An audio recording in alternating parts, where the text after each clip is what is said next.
Can you hear me clearly in my Cuban Raptor accent? Good to see you tonight, everybody here, everybody. A long time ago. You know, it makes my heart very glad that this is a dream that started for me 10 years ago. And my muse, who's here, Rita Troxel, wrote a book and asked me to contribute a couple of my stories. And we came up and did a reading, and she was, I always say, she's my muse. I always say she is what lit my crack pipe and got me going, and she's here tonight, and we want to thank her. For many, many years, my brother Chicky lived in Key West, and then he went to Costa Rica for 30 years, and he passed away last year. And when it came time to name this program, you know, I think Dr. Troxel had given me too much nitrous that day, and thank you. And I said, I'm going to name it La Cucaracha Chronicles, because it's just as absurd as it can be, right? I can be a little absurd. I'm sure Mayor Terry Johnson will tell you she was on the dais with me. But anyhow, my brother Chicky, every year towards the end of summer, the dog days of summer, when the cicadas, the chicharras, anybody say, who can roll their R's? Chicharra. Chicharra. Very good. You're in the group. So the cicadas would fall off the trees, and every year for 25 years, my brother had a cicada from that season. And so it came to me in the middle of the night in his honor to name this show La Chicharra, the cicada. And I wanted tonight to introduce more people and get more people involved, because this is about telling your stories. That's what it's all about. And I'm really, really honored tonight to have an amazing person, a Pulitzer Prize winning journalist / comedian, and now the voice of NPR, my dear friend, Gwen Filiosa.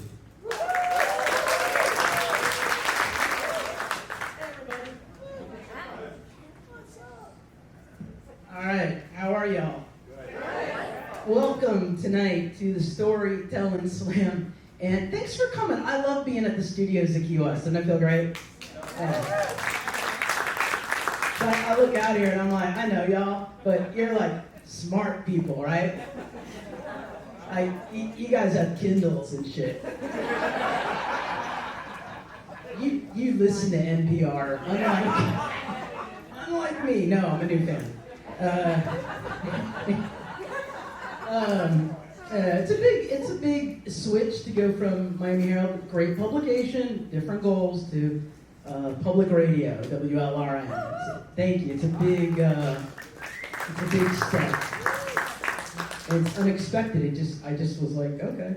But yeah, I used to write stories for a long time, like 5 things to do at the airport. They should have a Pulitzer for that, because I found 5. I wrote a story once about a goat that got drunk. Big Pine. It's a good story. I didn't want to do it. This woman reached out. She said, someone stole my pet goat. I was like, stop you right there, lady. Not interested. She said he stole him, but he took him panhandling. And people fed the goat beer. And at the end of the day, the goat was drunk. But those guys had a lot of money. That's some hustle. You can't knock that hustle. We have a goat. How's about $1? So I finally said, lady, how do I know that goat was drunk? I'm supposed to just believe you. She sent pictures. Oh my gosh. That goat was splayed out, man. He was like hanging on the floor like he was gonna fall off. Yeah, it was good times. But yeah, now I write actual news. So, no, I like y'all. I like being here. I gotta get out of here. All right, everybody, I gotta get out of here. I don't know what's going on. All right, we are at the, say it again, the Chicarra Chronicles.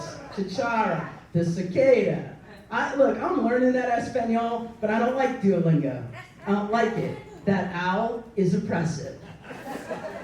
He's a jerk. I'm gonna try it one more time.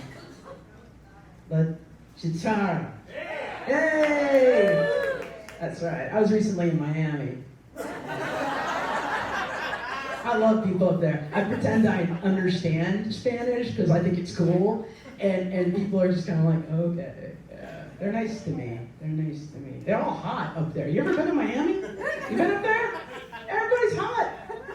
Do you know how hard I've worked on this self-esteem? Gone in 4 hours. I told this one girl, I go, you are hot, but I'm going back to Key West where I'm a 9.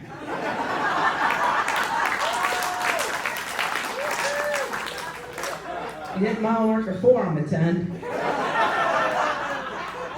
All right, enough about me. But what I wanted to tell you about this event, the cicada, the thing.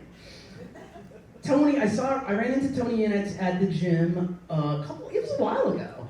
And he was all excited. He'd seen me do comedy, and he said, you know, I've got this idea. And he told me about storytelling in Key West, and we'll have it at a theater. It's going to be this and that. And I remember thinking, okay. And then when he left, I was like, good luck with that.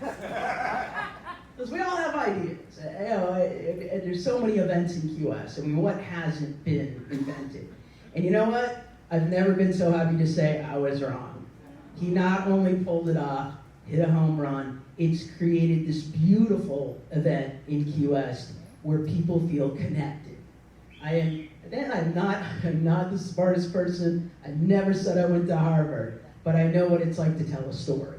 And I know what stories mean for communities, to give voices to people who don't have them, to connect us, to remind people that they're not alone, because we're not alone. Everybody goes through the same stuff eventually. Anything that I have gone through or I'm going to go through in this life, someone else has been through it and succeeded, survived, and gotten through. And these stories, it's what binds us. We're at a time, and I have turned middle-aged, we're at a time when communication, it's at our fingertips. We can do all these amazing things. And all I see on Twitter is just people being mean and hurting people, and it's a game. It can be used for good. Trust me, I wrote about some dogs on Twitter, and but it's a beautiful thing Tony's made. And I'm so glad that he's let me be part of it, and we're gonna jump right into it. Storyteller people, look at your program. It is in order. When someone's up here and you're next, be prepared to walk up, all right? Just keep it moving. I know it's QS, but, you know, keep an eye on it. Please welcome everybody and give them your ears and your support. Everyone here has taken up some time, and they're going to get up here and talk about personal stuff. And it's going to be great. It's going to be beautiful. So the first storyteller is going to come up to the stage. And please, everybody, welcome Jen Hughes. This is my first time trying to be a storyteller. You know, the subject was bad decisions. I've lived kind of a crazy life. I've had a lot of bad decisions. Hell, I even married a couple. Thank God I got divorced from them. But I had to think back. I'm a child of abuse and went through a whole lot of things at that time. I'm gonna sit down because I'm old. And one really sticks out that kind of stemmed from all of that. Like Tony said, I grew up in Chicago back in the 80s when sex, drugs, rock and roll were kind of the thing. And I was about 13. My mom and her third husband had just divorced, thank God, because he was the biggest prick in the world and created a lot of the bad decisions that I went through. And I got into the nightclub crowd. I was a heavy metal girl. Loved it, right? Yeah. Long hair, makeup, great bodies, and the girls were pretty too. And I happened to have been a very precocious 13-year-old who was well endowed and could get into just about anywhere with that gorgeous eyeliner on. And I was at this nightclub called the Thirsty Whale. And there was this great bands playing. And I had started this little habit that I learned from my sister. And it was cocaine. Because it was the 80s. It snowed everywhere all the time. And I thought, well, I'm here. I want to get high. Let's go find the man. We all know a man. Come on, let's face it. They're probably, today, you know the man. And he was one of the guys that worked at the nightclub. Older guy, 30s, was nothing to look at, but he had the drugs. The deal was, hey, I'll give you some drugs, but you gotta let me do something off your tits. Okay, there's that first bad decision, right? I said, okay. So we go in the liquor room, get retarded, and it kind of led to a pattern of self-deprecation, self-abuse, by continuing to do all the horrible things. That bad decision led to going to places that I didn't belong, hitchhiking, getting slipped other drugs, and my friend being raped, me getting attacked. It's amazing I survived all this shit and I'm still standing here. And it continued on for a long time, seeking out these kind of people that let me put myself in that situation to where I would make that decision to do the wrong thing, to attract the wrong crowd. Eventually, my sister went to prison, so I got rid of that habit. No, it's okay, you can laugh about it. It's okay, really. She didn't learn her lesson. But I did for a while. Stayed clean for a long time because my mom and her new husband, number 4, moved me away from all these influences. And I went through life and went through some heartache and found myself right back in that nightclub crowd. Except now I'm 25, with 3 kids, single, thinking I got the world by the balls, because hey, I'm 25, right? I'm in the nightclub business. I'm the shit. And I got the same friends. And we're back there doing the same thing. Listening to bands, going into bathrooms, doing drugs. My final bad decision, I decided to spend the whole day with a girlfriend of mine and an 8-ball of Coke. We started drinking at 11 a.m. Do a bump, drink some more, do a bump, drink some more, do a bump. This continued on for, I'm going to tell you, well over 8 hours. Because, you know, you're 25, you're invincible. I can do anything. Yeah, boy, was I dumb. I got into a fight with this guy. And he called me probably the worst thing you could call a woman. He called me a fucking cunt. Well, shit, I'm already 8 hours in. I'm 10 foot tall and bulletproof. I'm gonna whoop his ass. Yeah, I did. I swung as hard as I could for about 10 minutes till somebody pulled me off of him, carry me. Yep. Fireman hold all the way back into the bar. So we continue on. We're going, and I still got some drugs in my pocket. And I'm thinking, it's no big deal, right? Till the cops showed up, because he called the cops on me. And here I am thinking, shit, I got an 8-ball still, maybe half. It's been a long day. And I know these cops are going to arrest me because I know them. So I tell them, hey, you're here for me. But before that happened, I took what I had left of that Coke and I put it in a friend's pocket. I let myself go to jail. I got bonded out. Go back to my house, everybody's sleeping. I grab my drugs from my friend. And I'm sitting there by myself with my children in the house, making the worst decision of my life.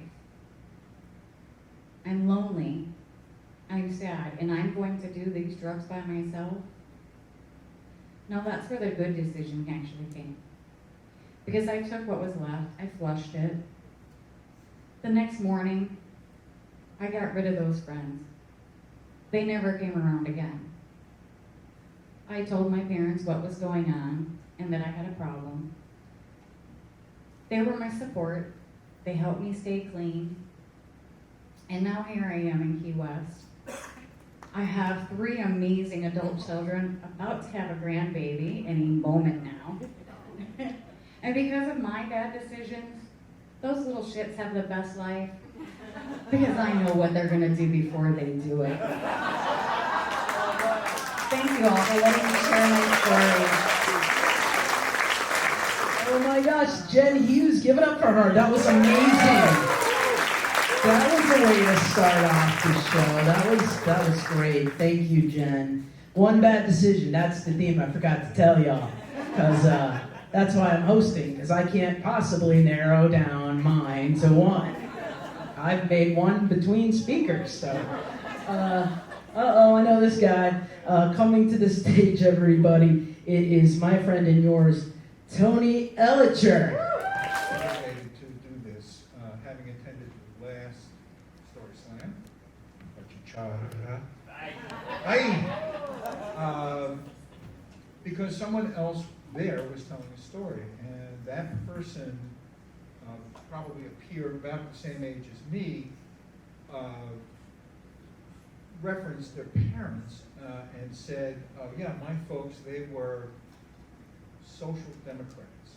And immediately, between the pause and the idea that in the 30s or 40s, someone in this country was a social democrat, immediately rang my bell, and I said, oh, right, communists, of course. Because that's what my folks were in the 30s and 40s. My folks were dyed-in-the-wool communists. New York, Jewish, progressive, non-secular Jewish, progressive. My mother was born in Brooklyn, graduated from Brooklyn College in the mid to late 30s. My dad grew up in a tenement in what would become Spanish Harlem, and he graduated from Stuyvesant High School at the age of 15. Now, for those of you not from New York, don't know about New York's elite high school system. Stuyvesant High School was the place that if you got into the Bronx High School of Science, you were jealous because you didn't get into Stuyvesant. That was the school. And my dad graduates at 15, goes on to CCNY, City College, graduates at the age of 19 as an electrical engineer. Now this is in the teeth of the Depression. And in New York, for people like my folks, there was no work. So they went to DC, went to Washington. I don't know exactly what my mother thought she was going to DC, but my dad was hired by the Navy Department as a civilian engineer designing the interface between radar and anti-aircraft guns, to protect battleships during World War II. So my dad, you get some sort of idea about who my dad was and what, but he was also a communist, and a real communist, not like just some sort of I'm a communist, but a real, like the real deal. He was the treasurer of a cell. I think that's where my folks met. They didn't meet in New York. They met in D.C. at a cell meeting. My dad was organizing black elevator operators to unionize. That's so they were like the real deal. Now, here's the thing you have to know about being an employee of the U.S. government during the 30s and 40s, which you might have heard something about something called a Red Scare. You had to sign a loyalty oath. The loyalty oath said, I am not now and have never been, and I will never be, a member of the Communist Party. And everybody, like my dad, progressive, smart, New York Jewish kid, they all signed. Everybody did it, so they said. Everybody signed under penalty of perjury, but they signed because that was how you kept your job. If you didn't sign that thing, you were out of a job, and you might, So you signed. And what could go wrong? What could possibly go wrong? The one bad decision. Well, the shit hit the fan, and truth be told, and I won't go into any details about it, but it destroyed my parents' life. It destroyed a lot of people's lives. It was one of the worst things that could possibly have happened. It poisoned their relation. They stuck together till death did they part. But it poisoned everything around it. So that there's your one bad decision, but I'm cheating because I have two. Hey, I'm up here, what are you going to do? So, now here's the other thing about my folks, besides the fact that they were communists, but they were also, like New York Jewish progressive people, they were culture vultures. They literature, film, art, music. They pursued that like they were starving. They were out of water in the desert. They just went after everything. My dad, one Friday a month in D.C. while he was working for the Navy Department, would spend his lunch hour at a payphone with a pocket full of dimes, calling the Library of Congress so that he could get on the list with my mother, so that they could go hear the Budapest String Quartet once a month, were hosted by the Library of Congress for the Budapest Quartet to play the library's collection of Stradivarius instruments. And it was free, but you had to call. My dad would describe just, in a phone booth for lunch, just pumping in dimes until he finally got through, and never missed a one. That's how the tune was about. So that gives you some. So there was dimension to their lives.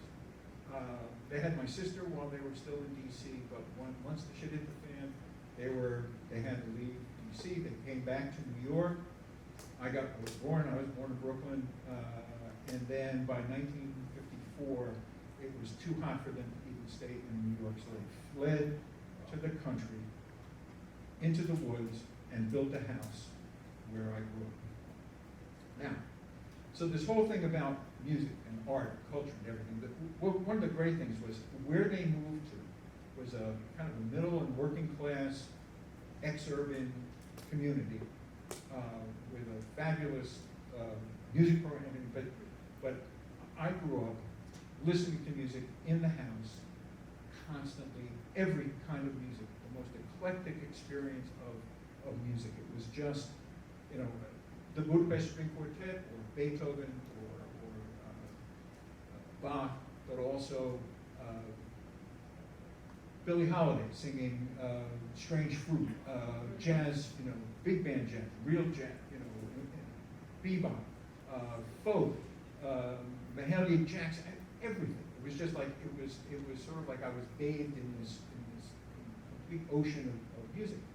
There's a photograph of me that probably my sister has it, of me at like 3 years old, wearing my pajama tops, no bottom, bare bottom, but it's taken from the back, and I'm conducting the radio.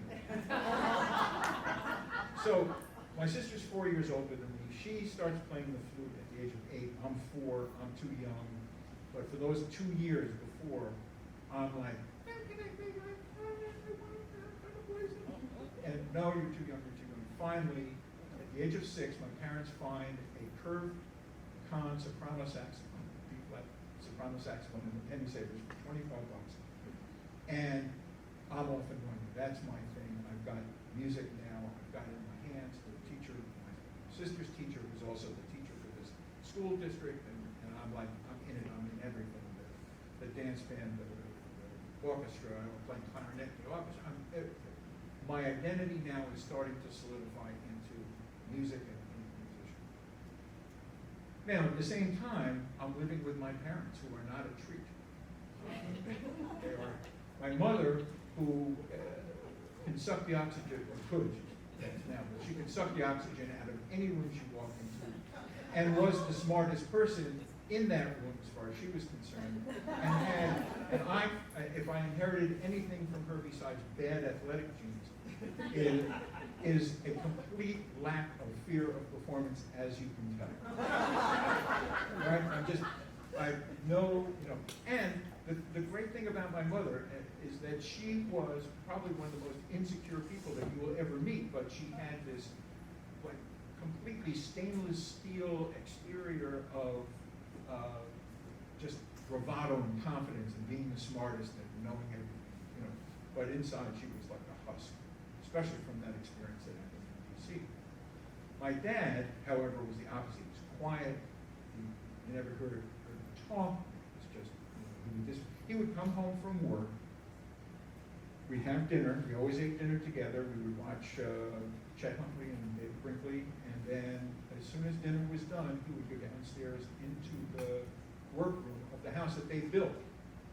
He built this house basically, completely by himself, except for the various things that he couldn't, like the mason had to come in. He didn't own the backhoe, but he did everything. He was, and I wanted to be there. So I would follow him down to the workroom. I would follow him into the garage. Never took a car in to be repaired. He did all the repairs himself. We do, oil change. We do, timing, changing all the points, plugs, everything. We had a timing light. We did it all without him ever speaking to me at all, because he just didn't talk. He was just the quietest son of a bitch you ever met. He didn't talk. What he would say to me is, screwdriver, Phillips head. And I'd look at the rack and I'd grab a Phillips head screwdriver, because I've been, and I'd hand it to him and he'd look at it and go, number 2. And he'd hand it back to me. I'd look at the rack again and I'd see what I had in my hand was small. There was one that was slightly bigger. Boom, I'd say, number 2. And I'd hand it. Nothing. I'd hand him the number 2 screwdriver, and off he'd be working in front of an oscilloscope, repairing something. He would take stuff off the street, a fan, a toaster that people had discarded because it didn't work, and it worked because he laid hands on it. And I would follow him around. And from him, what I got was this understanding that you could engineer your way out of pretty much anything. You could figure out how to make something work. You could do it. I tried to, ask him, how does that work? And that was like the biggest mistake, because he would not tell me. He was going to be a ham operator. He got his hands on an old ham set, an old tube set, and he was going to take the exam and become a ham operator. And I said, ooh, can I do that too? He handed me the IEEE handbook, which is, if you know anything about the Manhattan Yellow Pages, it made the Yellow Pages look like a slim volume. He hands me this thing, he says, study this. I opened the thing up, it's like, it's just schematic after, impenetrable. Of course, I never got my ham license. So anyway, I followed him around, and from him, I get this ability to do things. I know the difference between a crosscut saw and a rip saw. I know what a ball peen hammer is, and a claw hammer, and a 22-ouncer. I mean, I know all of this stuff by following him around, following his example. So there I am. I grow up in this household. My mother is constantly talking. My dad's not saying anything. And finally, the bad decisions were my stock and trade, but they were all minor. Nothing worth mentioning. But they said, just don't call us for bail, and when you're 18, you're out of here. Just go away. You always come back and visit. We don't want to do this. So I left. I left with the idea that I was going to be a musician. That was my identity. I couldn't make it through undergraduate college. It happened. I went and worked in radio for a couple of years. I worked for WBAI for a while. I was an assistant music director, so I was in music. I met musicians through that who I started to play with. I had, there was this idea, and what I latched onto was that I wanted to be a bebop tenor saxophone. That was my deal, because that was what I was into. And as I pursued this, I came to this conclusion that husk inside of me that was like the husk of my mother told me that this was not going to happen. Oh, and if you were like me in your early 20s in New York, living in Brooklyn, trying to make a living as a musician, what you did during the day was bring to bear the things that you learned from your dad by osmosis.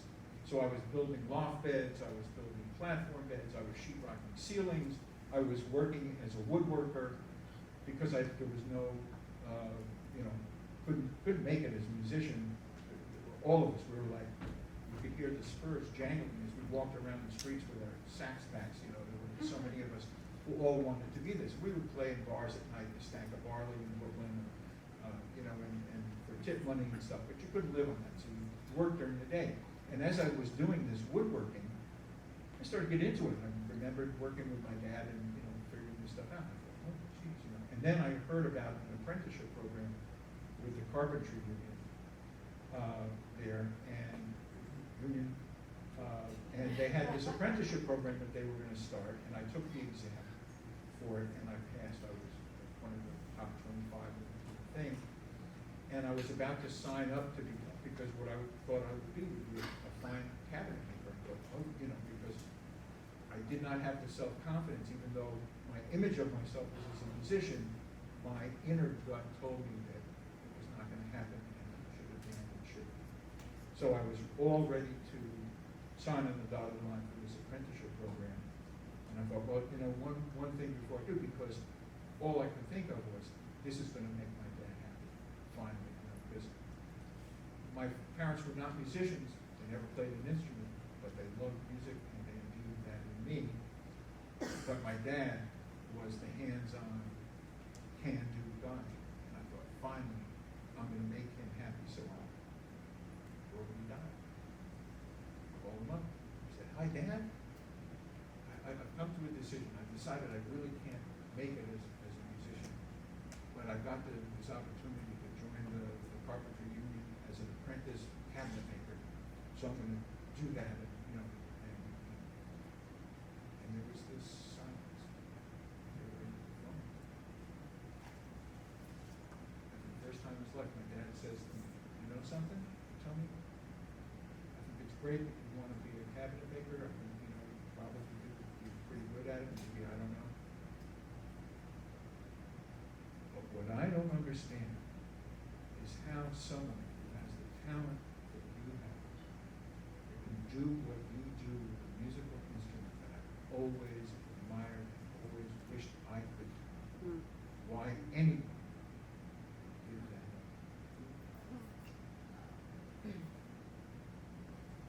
And that phone call averted for me the worst decision that I possibly could have made in my life. I mean, I might have been an okay cabinet, but because I didn't give up, because I went on and I persevered and I did a lot of things, the best thing that ever could have happened in my life, sitting right here, my wife, I met her.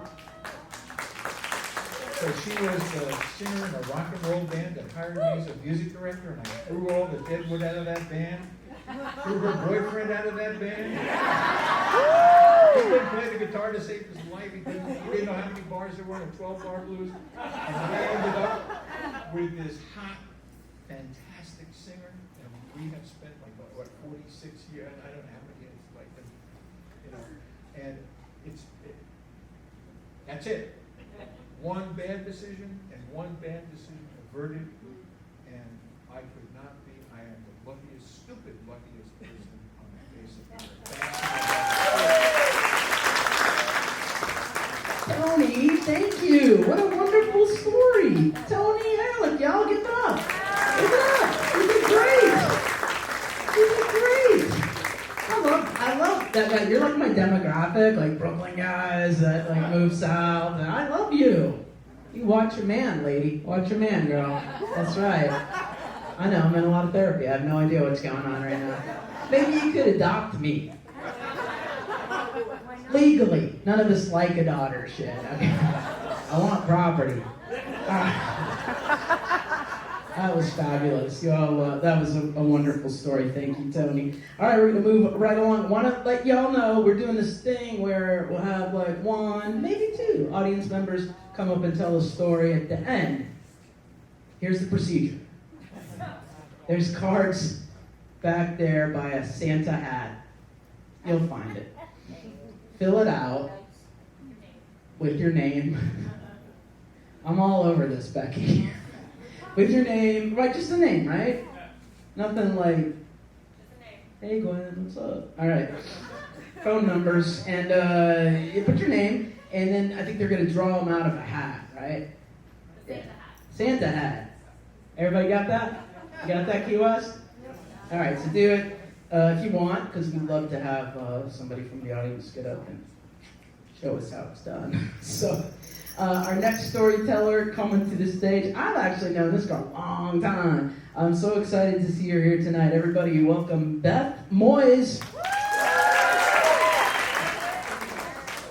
So, this is not going to be one bad decision. This is going to be a chance for you guys to decide if this is bad decisions or a case of too much Beth. I'm going to let you guys make that decision at the end of this. I'm going to let you guys answer that question.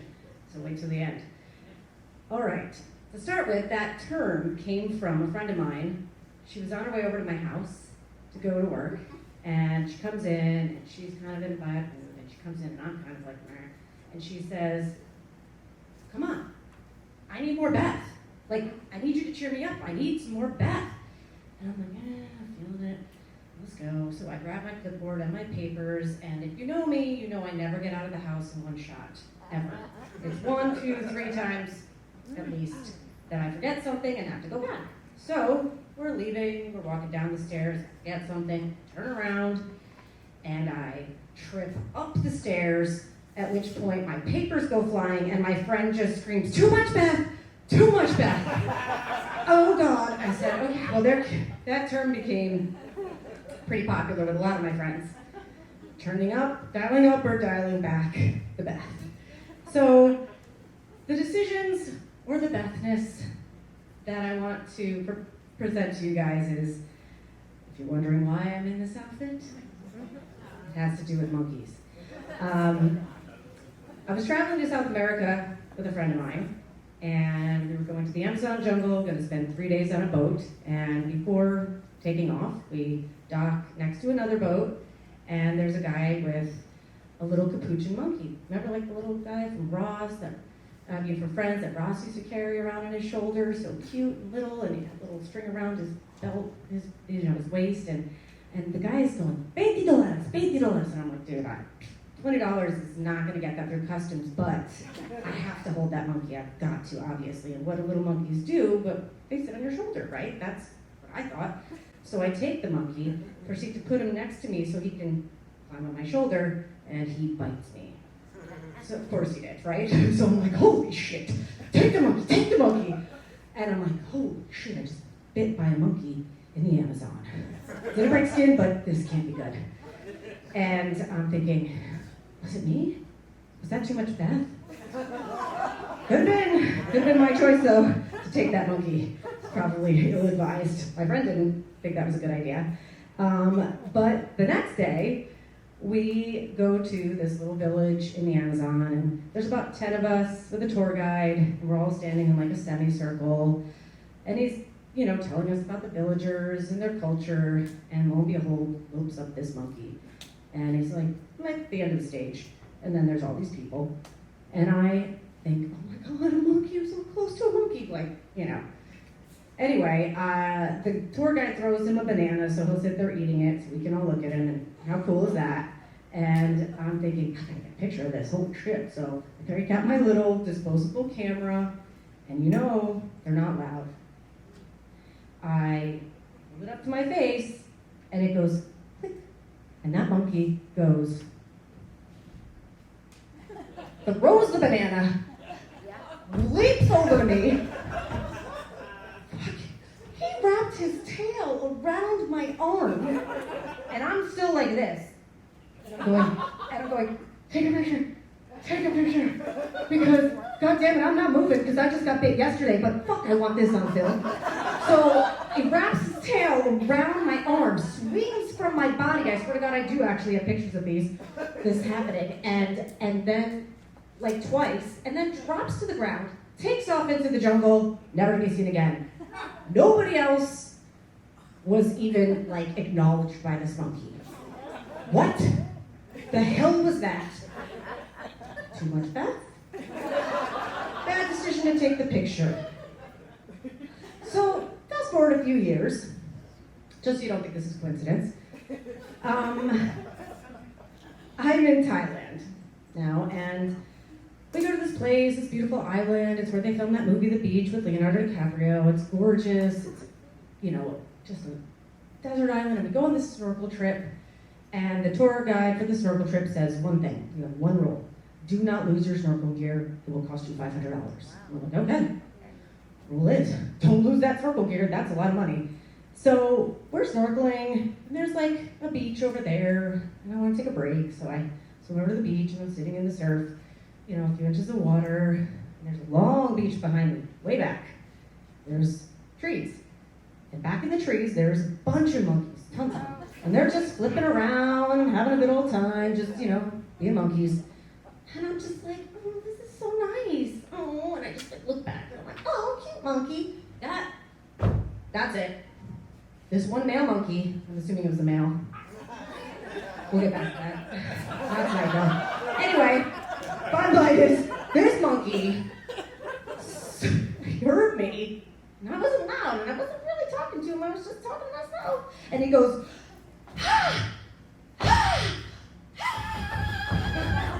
holy shit! I walked on water that day. I went flying into the water, and I kid you not, this monkey is hot on my tail. People thought he actually bit me. He was so close.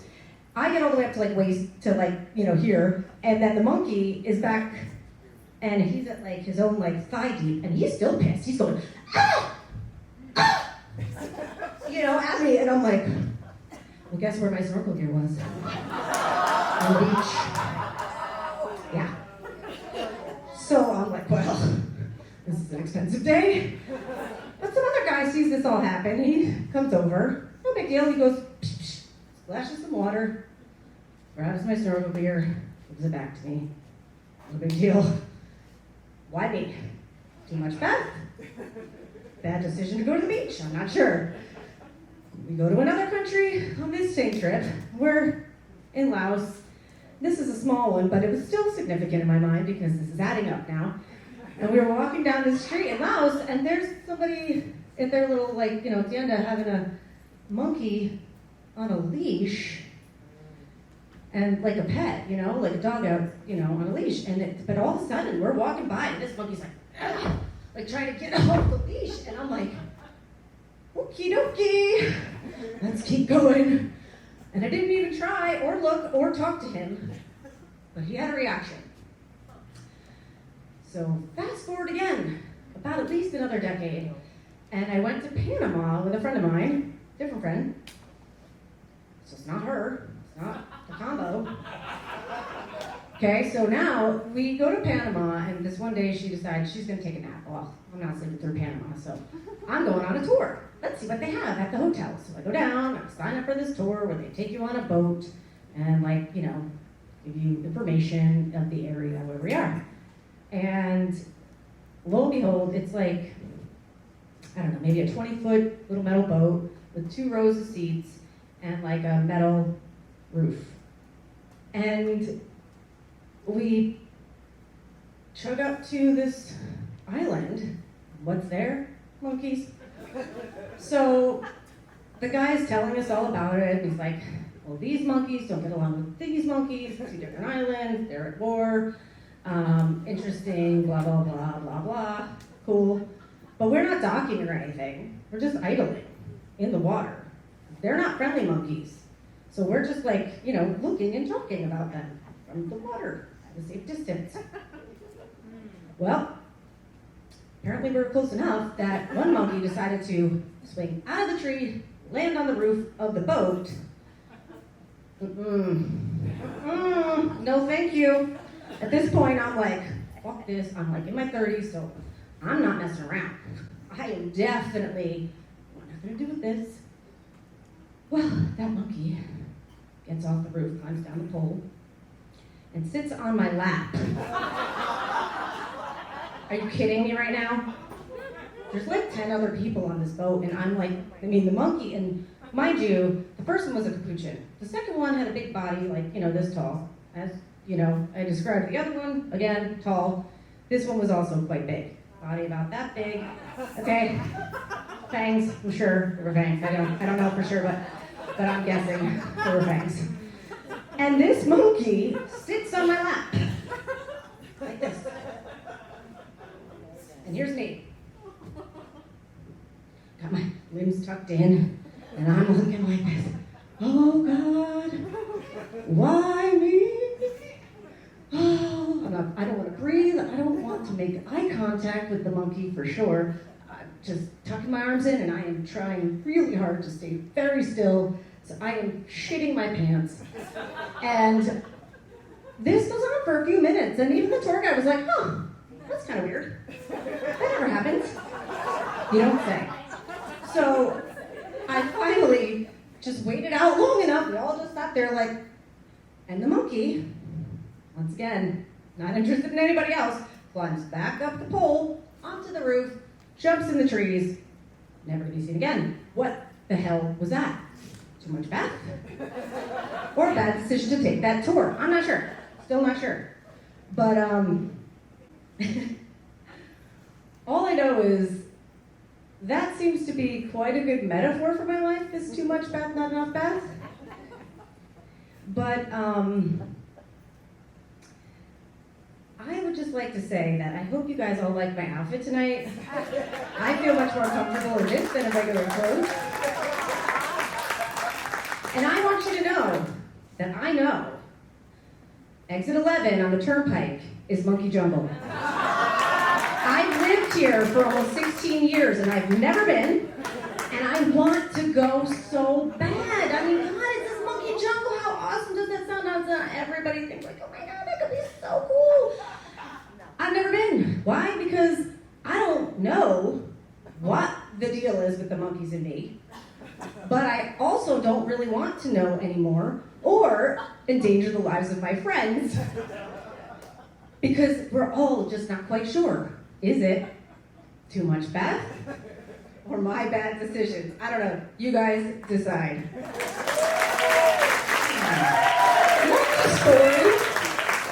Monkey story. I've known Duck for so long that I saw her tonight and I was like, where's your costume?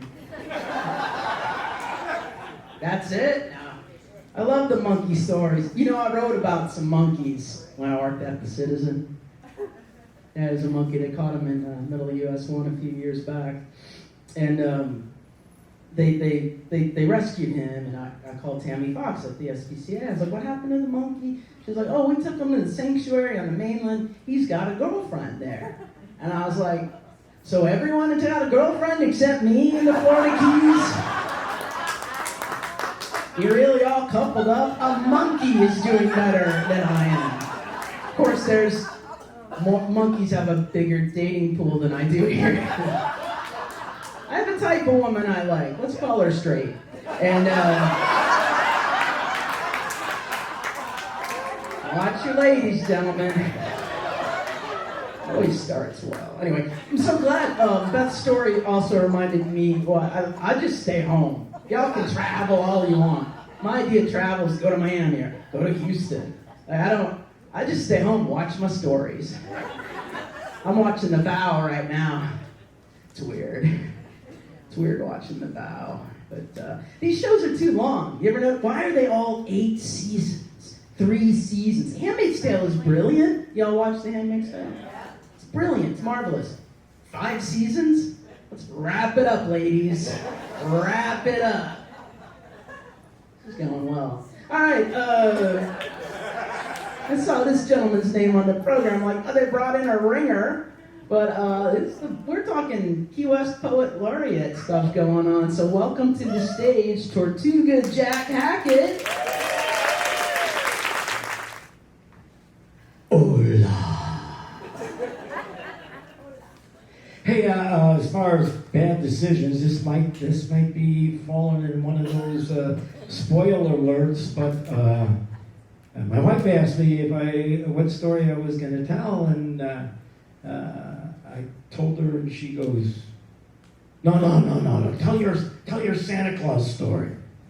That's better. And I said, no, I'm going to tell this one. So this might be a bad decision. Not so very certain. Anyhow, I want to start time.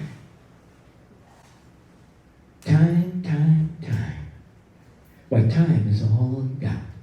There's the time that flies by in the wink of an eye, and the time that lingers so you'll catch a glimpse of eternity you're bound to come to know. There's time enough for this and not enough time for that, and time again you've heard that timing is everything.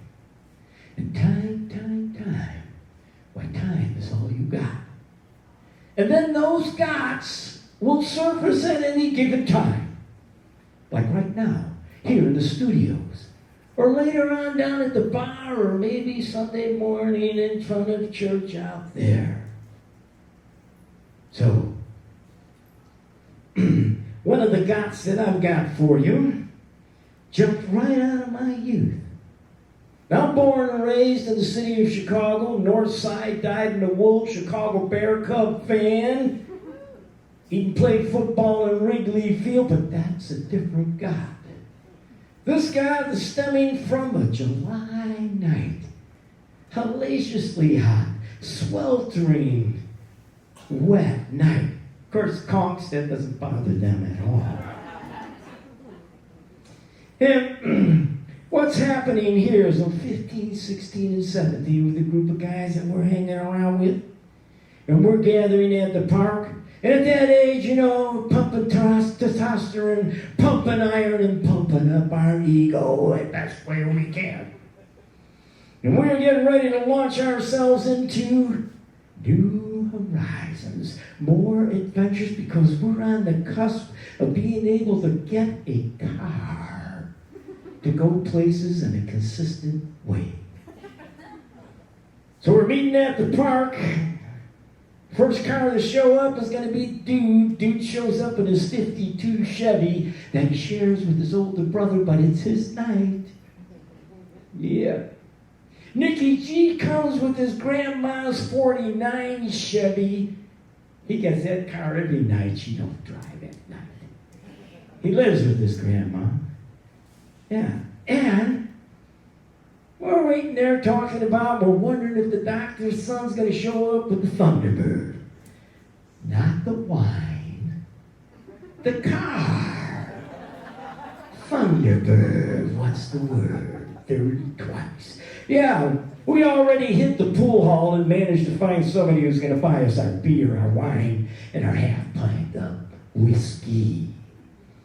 So this party is on the other side of town, more or less 7 or 8 neighborhoods over. And those neighborhoods are generally disguised, termed by various parks that are around there. And Doctor's son shows up. He's in a Pontiac. His brother is home from college, and Saturday night is date night, even at the Thirsty Whale. So, where we are, we're ready to roll, but we're not going to go to that party early. We're going to get there late, crash that party 10, 11 o'clock. We're going to let them drinking up our stash. We don't know anybody there, really. And so we hear some gleeful, lovely sounds coming from the pool. Now, this pool was designed for international competition, diving and swimming. We go over and investigate. There's about 15 kids in there, various sizes, splashing around, having a great time. We look at each other and say, hey, let's take a dip. Jump that fence, strip down, and head for the water in our tighty-whities and boxers, because none of us have the balls to go skinny dipping. So we're in there frolicking around a bit. They had a 10-meter platform at that place. And they opened it up to the public, and people would climb up there and they would jump. Well, Jack Hackett dives. So I was asked often enough times to impress somebody else's girlfriend. Jack, go up there and dive for us. Go up there and dive for us. So I said, Jack, go dive from the 10 meter. Okay. Climb up to the 10-meter platform, stand up there, do an appropriate pose, then decide what kind of dive I'm going to do. Out I go, beautiful jackknife form, hit that water, break that water, go all the way down that 16-foot pool, brace my feet on the bottom, shoot myself up to burst through that surface water. Ta-da! Not a sound. No yay, way to go, nothing. All I see as my eyes gaze down towards the other end of the pool where the racing lanes are is asses and assholes going over that fence. What the what? Yeah, so I could get way over to the side of the pool, climb out, find my clothes, dry myself out with my t-shirt, put my cool button shirt on, and I start to wind around to where we park the cars. Don't get too far when the spotlight hits me. Hey, where you going? It's the cops. I said, going home. Where are you coming from? The beef stand. Why are your clothes wet? Oh, I was having a water fight at the fountain on the corner. So in the city, you have these fountains with 4 spigots on them. You get on either side of them and you spray them at each other so you can get somebody else wetter than they. The coppers look at me and say, yeah, get in. So I'm in the squad car. They drive over to the parking lot. Yeah, I wonder why I went there. 3 cars in the parking lot. No other cars there this time of night, you know. So, there's a couple of my buddies out there getting dressed. Coppers are smirking. It seems they beelined for the car, put their keys in there, opened it up, saw the coppers come and dove in. Started to stack themselves up, you know, like they're in some sort of phone booth to hide. Yeah, good one. So coppers tap on the window, put the light on, get the hell out of there. So now we're there. We have to be made an example of. Can't have ruffians like that jump in the pool. You know, there's something wrong. And nip this in the bud. So they call the paddy wagon. Our ace in the hole is with us, though. Ray Sisko's dad is a vice cop, and he's a lieutenant out of the 18th District in Chicago. And if you've ever been there, that's the Rush Street District. So gives the copper the number. Ray's dad is contacted. Some sort of negotiations going on. Then their radio contact, and he meets us at the police station after they transport us. But they don't lock us up. No, they put us in a room. We're off to the side, and no parents are called because Ray's dad saves the day, and he negotiates that. What are like I-bonds, but he signed out for all of us. He knows all of us, you know. And he's going to take care of it. And we have to show up for court. Because there's still got to be the lesson learned. So you guys ain't getting away with just walking home. You know, you got to go to court. Court is going to be Honorable Bernstein is Epstein. Epstein, yeah. Sal Epstein. Sal Epstein, you know, maybe he won't tape your mouth shut, and maybe he won't tape you to a chair like some other Chicago judges might have done later on. But he was kind of pretty wild in his issuing of justice. And his voice was pretty wild too. He could be a male Judge Judy, I guess. An early male Judge Judy. Hey! You know, that sort of thing. So we get to go to court, and then they keep you aside. And they're going to open up court here. It's pretty much for juveniles up to 21. That's pretty much the people that would be in his courtroom. And I don't know, when you go to court there in Chicago, if you're represented, see, you're going to be heard right away. So if you got an attorney, boom, boom, they're going to move you out, in and out pretty quick. So while Ray Sisko's dad, you know, Vice Detective Lieutenant, he talks to the prosecutor. There goes Ray and somebody that's with him. The doctor's son has a patient that's an attorney. There goes the doctor's son. And the guy sitting out in the back that hasn't been seen yet, but is going to be seen, is me. I don't have any representation. And so I go in there, but they're going to put me through there because the copper's there testifying. They don't want to keep him all day.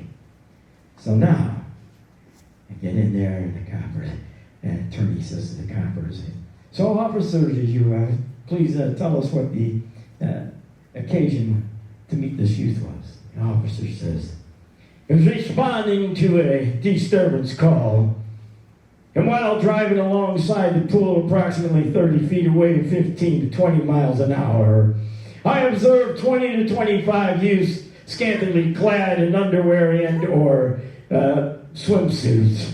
And they ran and I apprehended them. And did you recognize this particular person? I did. You identified him as one of the people in that pool? I did. Okay, thank you. Excuse. Saul Lepton looks up. It's one of his traps. You see, he does. So he looks over and he says, well, son, what do you have to say for yourself? And so, not really a bad decision, but I pull out my Sun Times clipping and say, Honor, may I present this to you? And he said, yes, I hand it to him. It's an article telling how that July night was the hottest July night recorded in Chicago. I thought it was pretty slick. What a thinker. He looks at the article and he goes, oh yeah, well this is very interesting. Doesn't mean a hill of beans is what we're dealing with here. And I went, oh. Anything else to say? And I go, yeah. I would like to know, I just don't think. I want to know how somebody can be moving along at 15 to 20 miles an hour at 35 feet away, observing 25 or more people clad in a similar manner, and picks me out of the crowd to identify. The judge looks over at the officer and said, Officer, can you confirm this identity? He said, yes, Your Honor. The judge says, well, he says that he can. Who do you think I'm going to believe? I said, he didn't identify me. Your Honor, here's one of the major mistakes. Self-righteousness and indignity to point out to a judge and an officer of law a minor detail, which was, he's lying. He never saw me. He committed perjury. I dove off the 10-meter platform. And when I was at the bottom of the pool, he drove by. When I came up, there wasn't anybody there.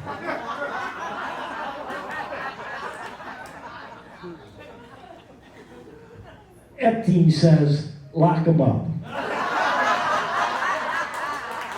So I get locked up. They take me back in the bullpen, where I get to meet about 30, what should I say, colorful individuals that all have a good, aggressive attitude. Yeah, I'm sort of a baby-faced, blonde-haired, blue-eyed guy. Like this. So I spend the day in jail. End of the day, after all the cases I heard, the judge calls me back out. And he has a few words with me. But, see, again, the lesson I learned from this could be a mistake was that self-righteousness that occurred.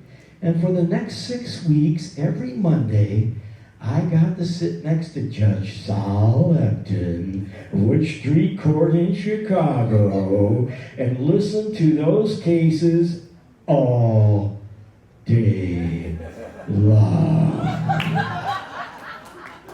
From that, I gleaned this bit of knowledge that I was told by other attorneys: shut your mouth.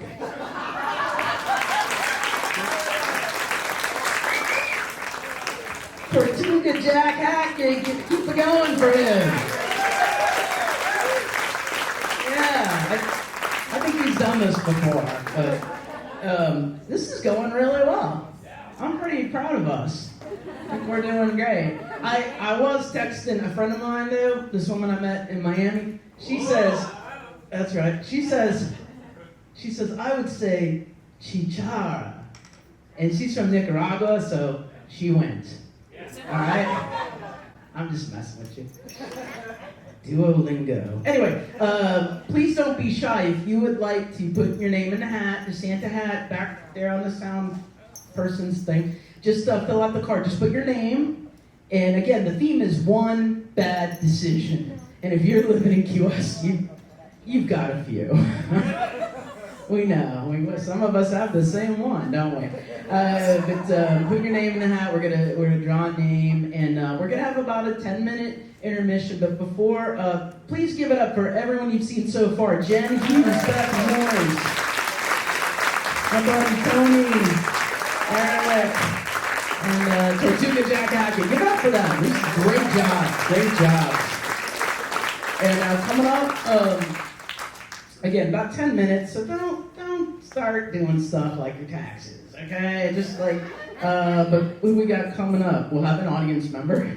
Kat Donovan's gonna take the stage later. Erika Biddle, Rob O'Neill, and Tony Fat Yaniz will come up. So stick around, don't leave, but have a break, get a drink. I don't know what you people do. Say hi, go to the bathroom, meditate, and we'll be back in about 10 minutes. Thank you. But yeah, come on, don't be shy. Becky's right here, and then we're going to get rolling.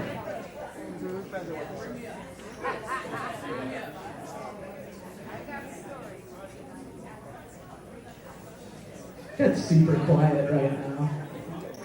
This is cool. All right, Becky said I can choose. Everybody be cool. Here it goes.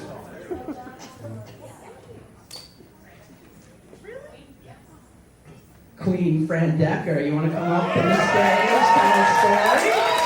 Fran's in the house, everyone.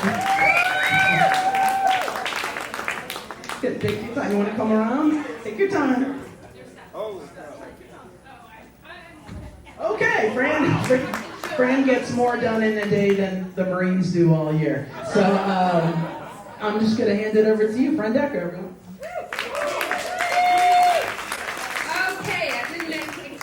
To get chosen, so I'm not terribly prepared, but okay, decisions, are they bad? I think that's very subjective. It depends on who is deciding if it's a bad decision or a good decision. So I'm going to tell you about two decisions because one led to the other, as decisions usually do. I personally thought they were wonderful decisions, but my mother thought they were really bad decisions. So I'm going to tell this story from her point of view. Maybe some other time I'll tell you my point of view, but I'm going to tell you her point of view. And I get it. Now that, 40 some odd years have passed, I have a little bit of better perspective on things. I can see why she thought they were bad decisions, but oh my God, we clashed on these decisions big time. So, I had just graduated from college. I had a promising career. I wanted to go to medical school. I was going to do all these great things, but I was tired and burnt out, and I kind of wanted an adventure first. And plus, I had just graduated, and she and my sister were in a terrible accident, and they broke all their bones, and I had to delay everything to take care of them for 5 months. And while I was taking care of them, I was thinking not about medical school, but about adventure. And I was reading sailing magazines because that was my preferred adventure. I wanted to go sail around. And I saw this little ad in a sailing magazine that interested in a trip to the Caribbean. Wow, yes, I was interested in a trip to the Caribbean, especially while taking care of 2 people with a bunch of broken bones. So, I took care of them. They got well. And I said, see ya. I am going off to the Caribbean. All right, my mother was just like, that is the worst decision of your life. You're supposed to be going to medical school. And I was like, oh, I'll do that, but not yet. I'm going off on an adventure. So I went off on this adventure. And it was wonderful. But, because my mother is my mother, and not going home for Christmas was non-negotiable, so I came home for Christmas. And she picks me up at the airport, and she says, I hope you got that out of your system. And I was like, no, here's my return ticket. I'm going off, and I'm going to go do some more sailing. Oh, terrible decision. All right, so I did that, and I went sailing, and I had a wonderful time, and this and that, and a few years passed. So, next decision. Guess what? I'm going to get married. I'm going to get married to the guy that I went off sailing with. Oh, my God. All right, her main objections. Wait, you can't do this. All right, he's older than you are. Yeah, so what? He's divorced. Okay, big deal. He's got children. So what? Well, here's the worst one. He's a Yankee. I'm sorry, but no, I'm going to get married. Okay. And I'm going to have, this fun marriage that reflects my life. We got married on the sailboat. We had the reception on an old barge. My mother was horrified. But when I look at the pictures later, she's grinning her head off. She had a grand time, but she would never admit it. Okay, so we're married and we're, doing our thing and blah, blah, blah. And a few years pass, and I mentioned to her, we're going to go on another sailing trip. But this time we might go to the Pacific. We might go around the world. Oh, you can't do that. Why? Well, the Pacific is dangerous. Oh, really? More dangerous than the Atlantic? We did a year's trip in the Atlantic, and we went through a hurricane, and we nearly died. That's another story I'll tell you. But anyway, really? The Pacific is more dangerous? Oh, yes, much more dangerous. Well, too bad. We're going. So we didn't go across the Pacific. We got to the Panama Canal. And my husband, he decided, no, I don't want to go across the Pacific. Okay, so we went north, and we ended up in Key West, and that's why I'm here. So, my mother was like, okay, good, all right. I still don't approve of your entire life, but that's fine. So, 20 years pass. She's got cancer. She's dying. She's on her deathbed, and she gives me this lecture about all the things I did wrong in my life. You didn't go to medical school. You never had children. But she said, all right, you married the right guy.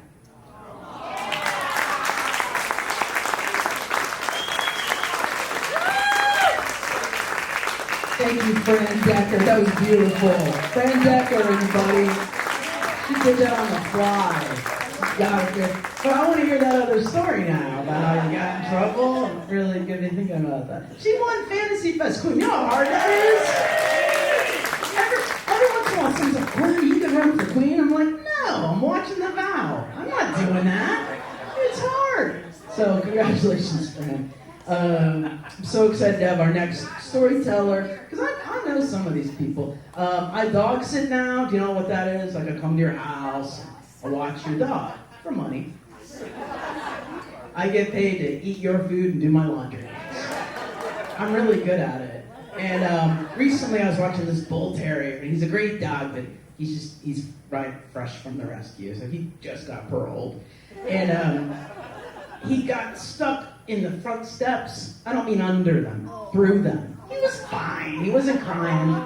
And he kept looking at me, and I was like, he's like, I want to walk through. And I was like, I don't think that's going to happen, Bubba. And he's a big, tough guy, and he kept looking at me like, and I thought it was 11:30 at night.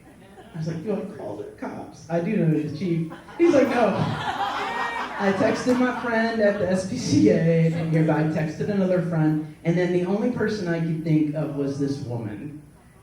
Texted her, she immediately helped. I coaxed him out. He's fine, and she came all the way up to help me out, and it was amazing. So ladies and gentlemen, welcome my friend, Donovan.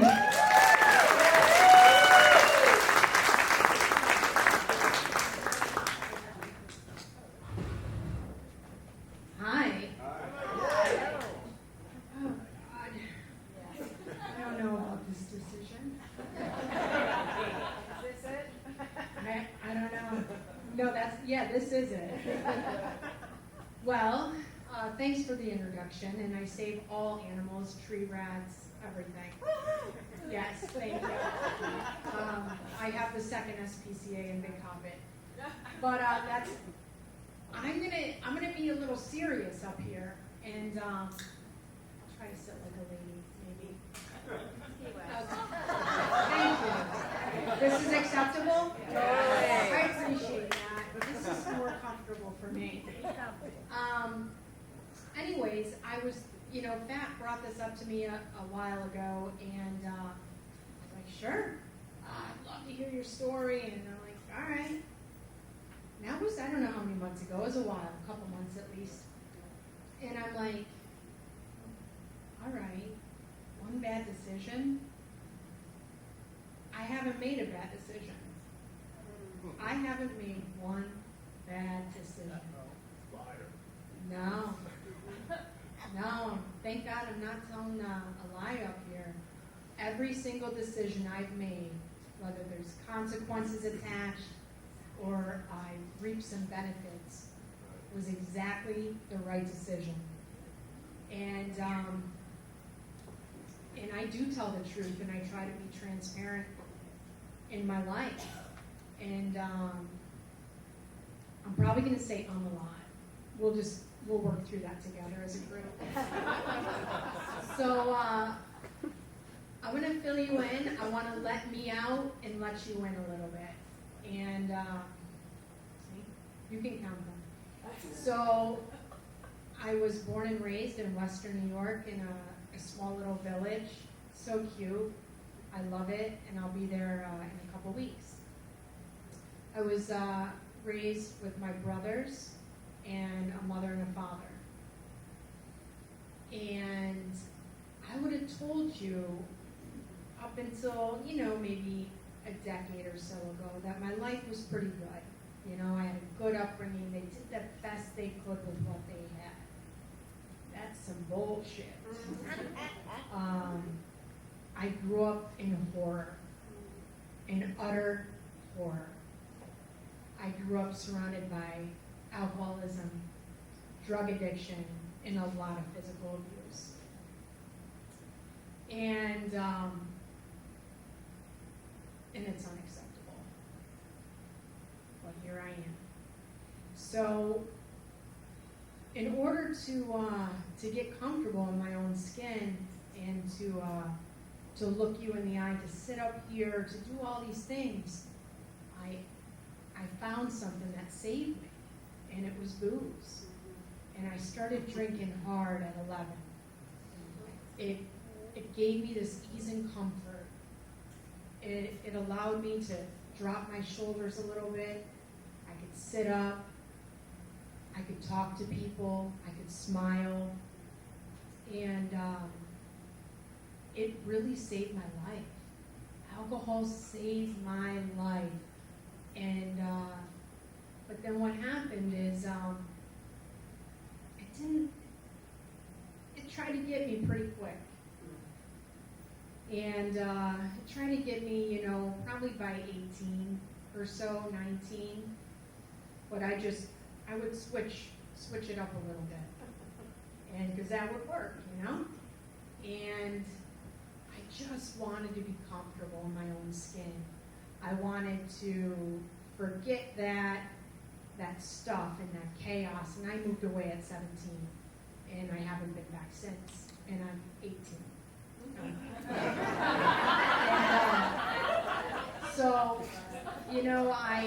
I went to college, and I can't believe I made it, and I can't believe I passed, but I did, and I played basketball. It was a D3 school, but I was freaking good. And but my booze always got in the way. It got in the way of every relationship I had. People just didn't want to be around me anymore. Dr. Jekyll, Mr. Hyde. You just didn't know who you were getting. And so to fast forward, after college, I joined the police academy in upstate New York, and it was great. It was the best decision I freaking made. And I became a police officer very young. I was on the road at 21. And at 22, I was a first responder at Ground Zero. And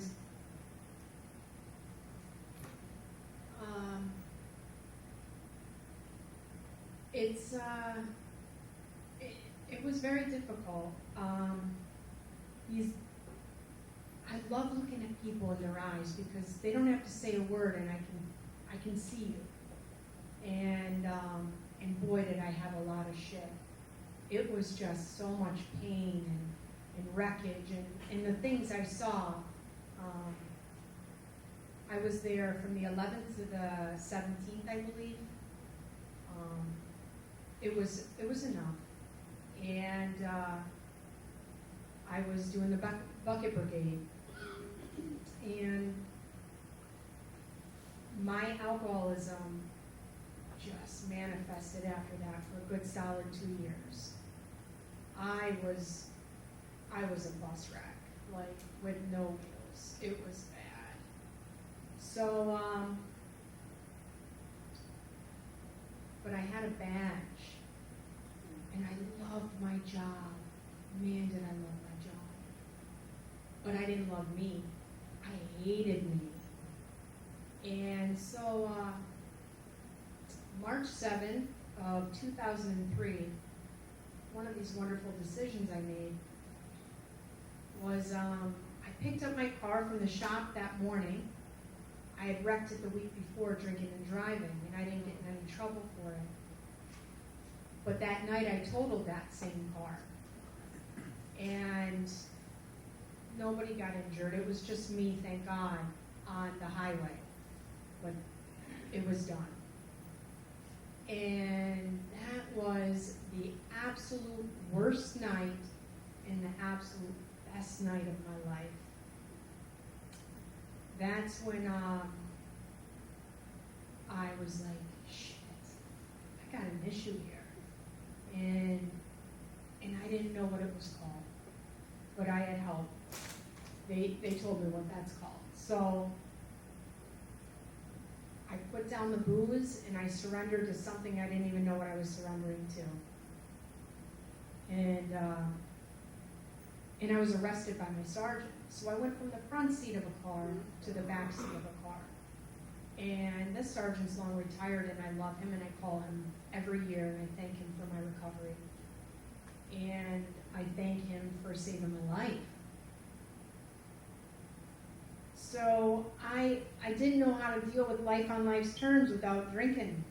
I was lost. I didn't have any skills. I wasn't taught these basic things that one kid would hopefully be taught. I didn't know.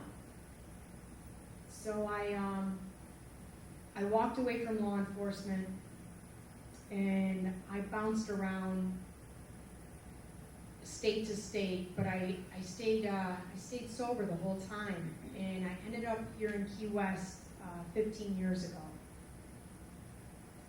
And I worked over at the federal courthouse with Julie over there, and I stayed there for almost 9 years. It was a great job. I felt like at least I'm putting that uniform back on, and I was getting a tiny bit of self-worth. Not much, but I was getting there. And some friends there were talking to me, and Kat, you got to put the uniform back on, get out on the road. Meantime, I already had 3 spine surgeries, but I was like, okay. So I went to the academy down here. I was old in that academy. I mean, I'm only 25. I was old, but I did good, and I felt good, and I was getting a little more self-worth, and I worked for the sheriff's office for just over 5 years. On May 9th of 2020, I was doing my job, and I did a really good job. I took care of this community, and this community took care of me. and they still do. And I was arresting this girl that was just like me. She was high, she hated herself, no control, but I could tell she was just so sad. And she was really sad because I was taking her to jail. Well, she didn't want to go, and that wasn't really an option at that time. And I ended up having my back broken. And I was really pissed off. I was really pissed. I'm not mad at her. I was pissed at the disease of addiction. That's her choice. She chose to do that. I chose to drink every drink that I drank. And so now, I'm just meandering around the island. I was gonna try to stay on because I'm like, what else do I do? I've been in law enforcement since I was 20, and I'm 20. Or am I 25, 40? And it's been a long time, a couple decades or so, maybe a little more. And I sat down with my friend over there, the chief, and he offered me a position, and I said, can we talk as friends? He was like, of course. I don't know if it's the right fit for me anymore. And we had a beautiful talk, and it was that approval. It was so nice just to hear that. So I still grieve. I grieve over that career because I love it, and it's in me. And I love law enforcement. I love the military. I love the first responders. But there's another plan for me. I'm hosting events. I'm going on cruises, getting paid for it. Doing random shit, getting paid. There's a lot of random shit on this island to get paid for. It's working out. I mean, I just played with kids at a bounce house and got a couple $100, and I was like, I had more fun than them. I can't really move so much today, but I had a good time. So all these decisions that I made, none of them were bad. The drinking and driving, I don't highly recommend that. I mean, if you drank like me, I don't highly recommend it. The closing the eye, the just focusing on that line in the middle, that's just shit. And we can smell vodka, okay? But, I'm just grateful for, I am so grateful for this community. And today, I've done a lot of work on me. And I give a real big shit about me today. I have self-worth. I have self-love. I care about me. I care about you. But I care about me more. And that's a fucking miracle. So, thank you all.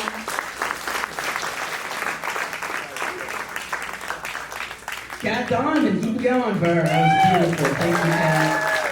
Thanks, Cat. It was important. It was cool. After we got that dog out from the steps, remember that dog? He did it again.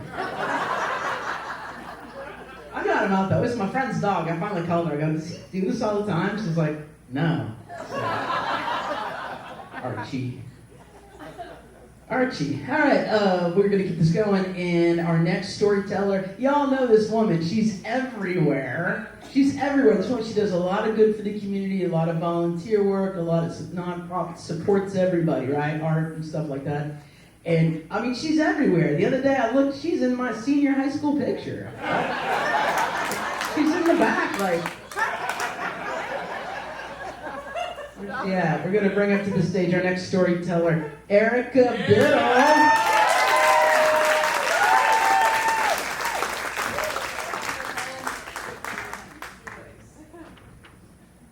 Decisions. a little kid, I already couldn't make up my mind at all. Not what candy flavor to take, not what school clothes to wear, not the color of my bicycle. I was just so lost decisions. One day, I got a hold of a Donald Duck comic strip, and it was called The Flip Decision. And ever since then, why worry if you can toss of a coin makes the decision for you? And so my whole life, I would always go that way. I became a dedicated flippist. And that led to some adventure. I would drive a Volkswagen bus from 1968 all the way to India. I married a guy, I divorced a guy. I lived in many, many countries. I settled in France for a while.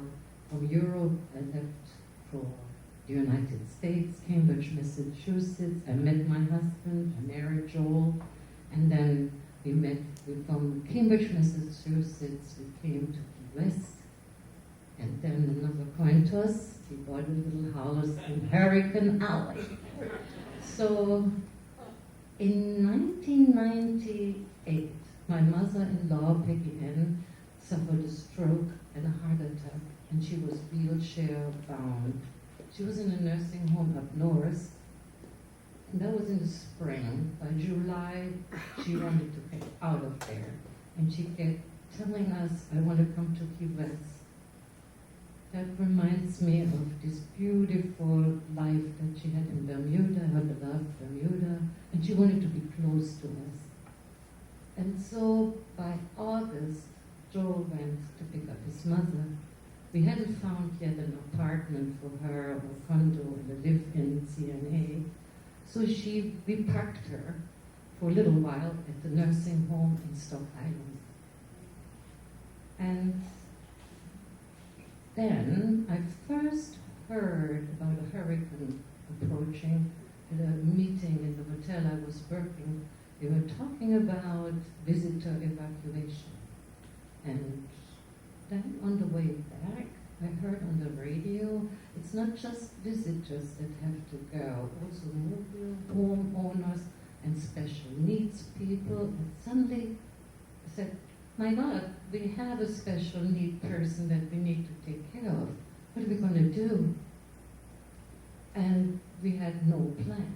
We should have a plan for hurricane, either leaving or staying. And so I went to my trusted coin, flipped the coin, and it said, got to leave.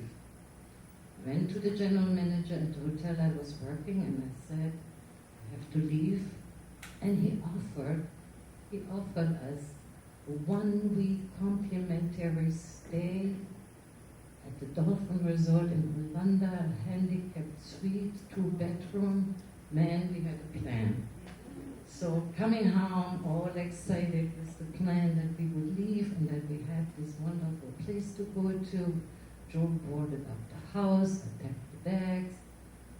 And then I went to the nursing home to sign my mother-in-law out. And with my cheerleader attitude, I come into the nursing home and say, guess what, Peggy Ann? We're going to Disneyland. She looks at me incredulously with a low voice, with a somber voice. She said, are you insane? There is a hurricane coming. And I'm not going to leave my new friends behind, and you probably needed more here than there. Now, another no more plan, and we didn't really know what to do next. Now we heard that the safest building would be the Monroe County Detention Center, because that was built to sustain high winds to Category 5. And the residents of Bayshore Manor and the nursing home, they all would go to the detention center. And now we had to think, what are we taking to jail? Joel said, I'm taking my guitar. And I said, oh yeah, I remember the 3 Ps. The passport, the important papers, and the pot. Joel said, you can't take that. I said, what are they going to go? Arrest me and bring me to jail? So back to the nursing home we go. This time I grabbed the medication, a nightgown, some diapers for my mother-in-law, but she insisted. She said, I want this big, glorious, big sun hat she had, like a really Hollywood style, and white lace gloves. And as we were pushing the wheelchair towards the detention center, she whispers, oh my God, this is so exciting. I've never been to jail before. As we walk and push this wheelchair in the heat, Joe with his guitar strapped on his back, these school buses passed us, these yellow school buses, and as soon as we entered the grounds of the detention centers, there they were, the school buses. Sheriff Rick Ross was on the megaphone directing everything, and when he saw us, he flashed that big smile and said, 2 volunteers have arrived. Great! Immediately a deputy, I asked the deputy next to me, I said, what is with these school buses? And he said, oh, these are the evacuees from the nursing home in the upper and middle keys. Would you help us to bring them into the cafeteria? And then they came off the bus, one after the other, in walkers, in wheelchairs, with canes. Some of the people that were blind had their belongings in backpacks with canes. Most of the people had black unmarked trash bags with their belongings, either in front on the walker or back on the wheelchair. And as we brought them into the cafeteria and gave them some water, I realized I lost track of Peggy Ann. Where was she? And so we found her. She was wheeled, she was in a hallway with other wheelchair-bound people in front of the cells. And she was in polite conversation, engaged in polite conversation, having a wonderful time. I was under the impression, really, when we first knew we were going to the jail, that we would get a cell, maybe with 3 bunk beds, and we could have a nice story to tell, like an adventure, right out the storm. But that was not the case. We found out that there were only 20 cots for 300 plus people. And our job was all night long rotating the people, so everybody could stretch for a few minutes, or half an hour or so. So we didn't sleep, we did the rotation. The next day, everybody in the cafeteria. It was a very strange mood. People hadn't gotten their medication in time. They didn't know what was going on. Things were very, very insecure. And a little dribble of water came through the air conditioning units. I didn't think much of it, but people had a lot of needs. And so we ran from one task to the next and just trying to comfort people or give them what they needed. And there was a lot of bodily fluid that needed to be taken care of. And I had lost my shoes at some point, and I was staggering around barefoot on the sticky floor, and I felt nauseous. There was a stench that was unbelievable. And I held on to a pole, and the deputy says, the hurricane has arrived, and we're locking down. And so the outer bands of Hurricane George hammered the keys. And we were just functioning. Can you imagine like one of these Chinese circus with the spinning plates running from task to task? We didn't really think. The deputy said, if you need a break right now, you look really pale, come with me on the roof. When the eye of the hurricane is there, it will be really calm. And so I followed the deputy to the roof, and he lit a cigarette, and I lit that joint. And so really actually magical and quite beautiful how these tornadoes were spinning off. And in the distance, it was really beautiful. And then the wind picked up and we had to run down again. And the electricity went out. And the moaning and crying and screaming had escalated. And the water came down. Now the water came down not in trickle. The water came really down. And lots of people who couldn't move but soakingly wet. And I didn't really know what to do, so randomly I opened these black plastic bags and put a dry t-shirt on this one, and a gown on this one, and a towel here, and randomly I would grab stuff. And then something happened that I didn't expect. Later on I heard it's called sundowning system. People, or sundowning syndrome, and the people that have dementia and Alzheimer's, they then become kind of, they have hallucinations, they get aggressive, and suddenly it happened. It was like somebody yelled, you have my gown, you have my sweater, give this back to me, and people were wrestling off the clothes of each other, and the wheelchair got turned over, and I was just standing there in this chaos, and there comes Joel in the middle of this with his guitar, and he started, you picked a fine time to leave me, Lucy, and the people sort of like calmed down a little bit, and when he went, Folsom Prison, I'm stuck in Folsom Prison, and the time is dragging on. There was a humming and then a sing-along, and everything got quiet for a few hours. The next day, we were there in this jail now on day 4 because the hurricane really stalled. Hurricane George stalled over Key West. It went on, and we lost a lot of trees, and the street was also hard to get to, so we were stuck. And now the situation in the cafeteria really escalated into something that reminds me a little bit of, you probably have seen it, One Flew Over the Cuckoo Nest, right into mesh except no doctors. So I will spare you the gory details, but one thing I can give you, one vignette in the blur, I see my husband against the wall with a one-legged woman trying to change her diaper.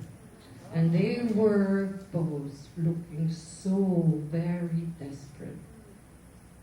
And just then, when I thought, this is it.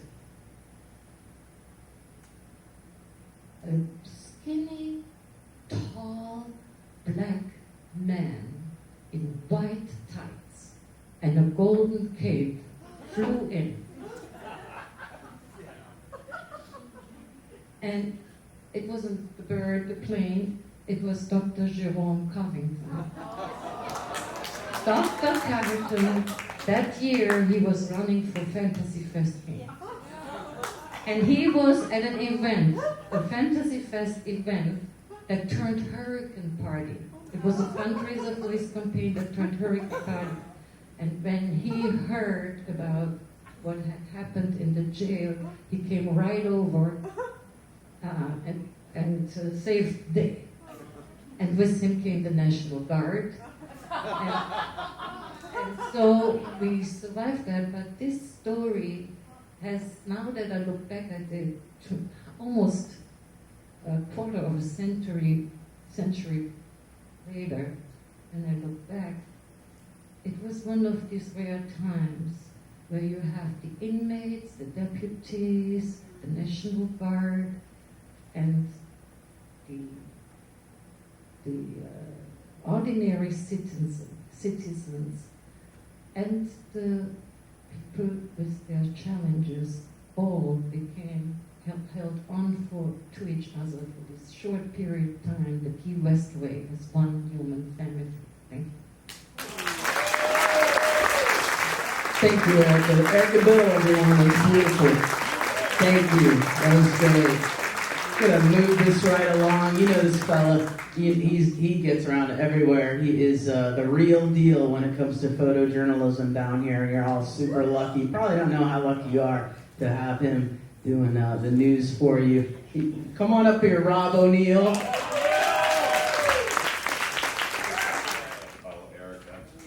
And before that, Jack. Jesus Christ.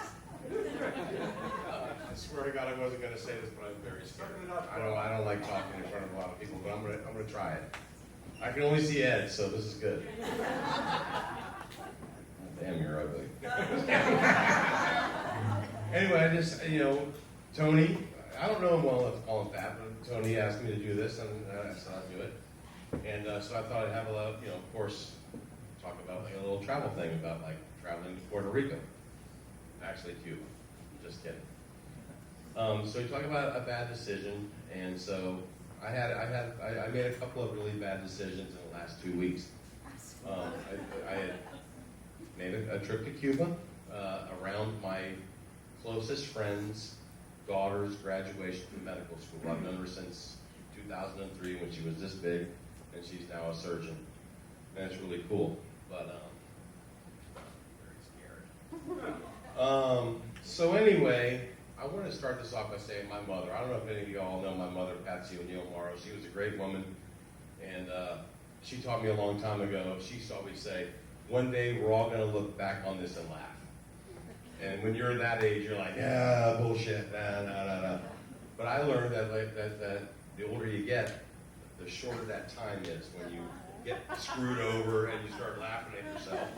So it's kind of good, And so she taught me that, and she also taught me to have an empathetic heart. So I started going to Cuba in 1999, and the more people you meet, if you've ever been to a third world country, you have no idea how good you got it.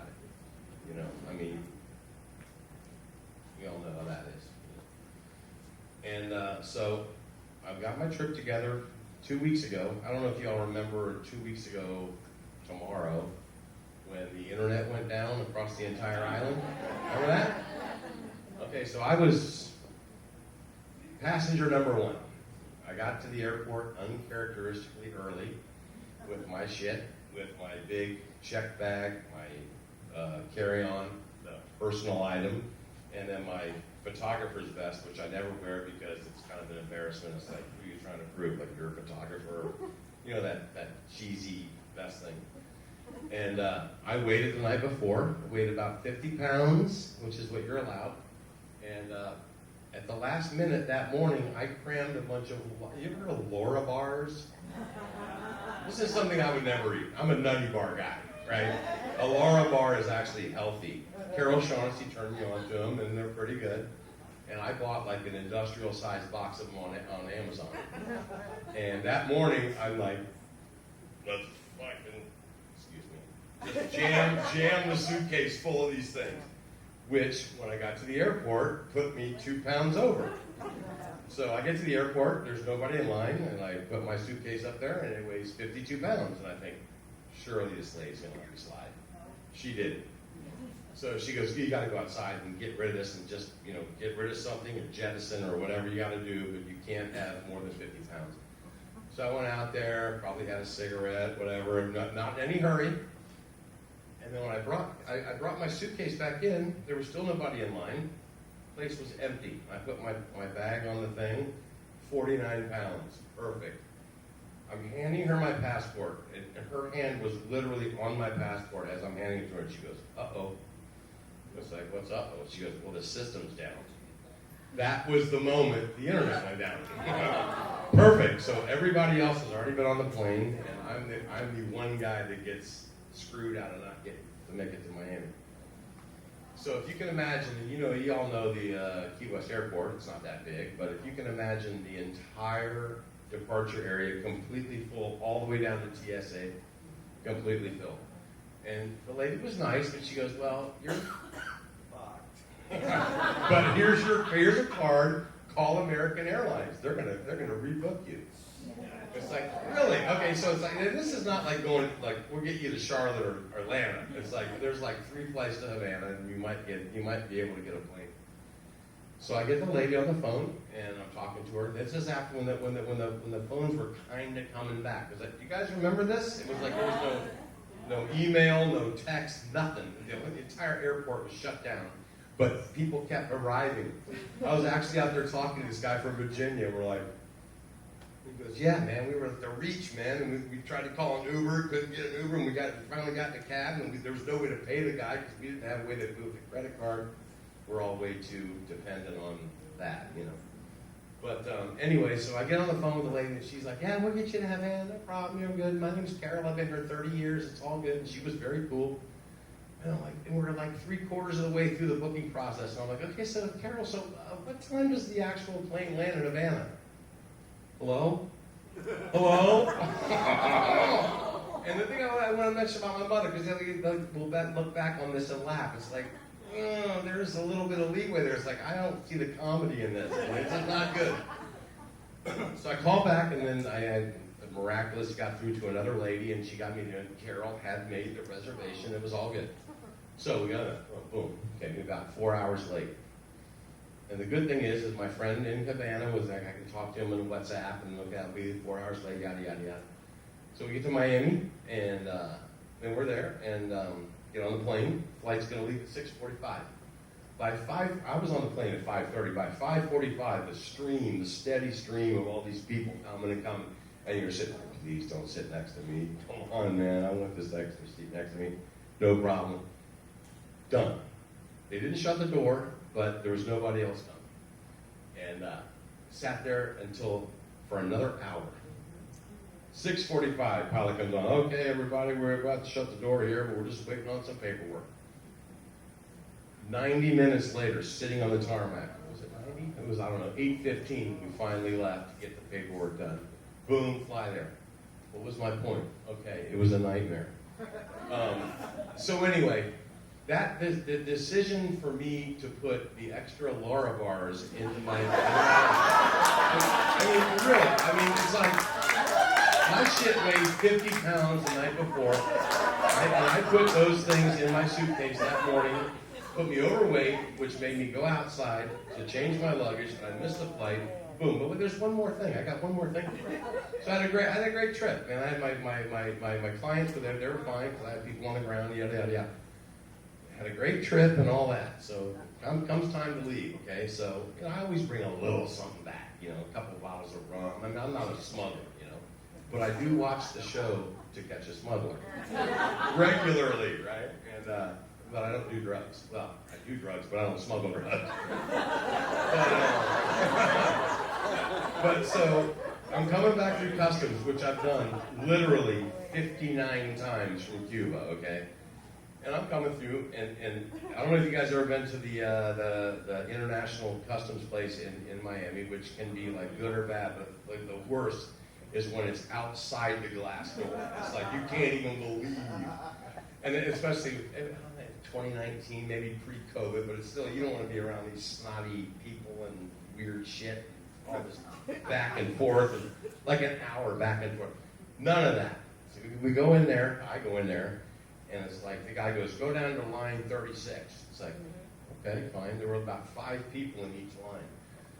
But here you go to the grocery store, and you're like, I don't like this line. I'm going to get in that line and keep an eye on that guy and see if I can get out before he does. So I get in line 36, and the line's going nowhere.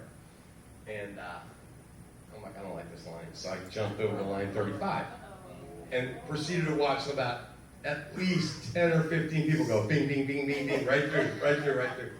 So I go up to my girl, and she's like, so where are you coming from? Havana, Cuba. She's got, okay, why were you there? I said, support the Cuban people. Which, by the way, y'all, every one of you people right now can go to Cuba anytime you want from Key West. Just click support the Cuban people.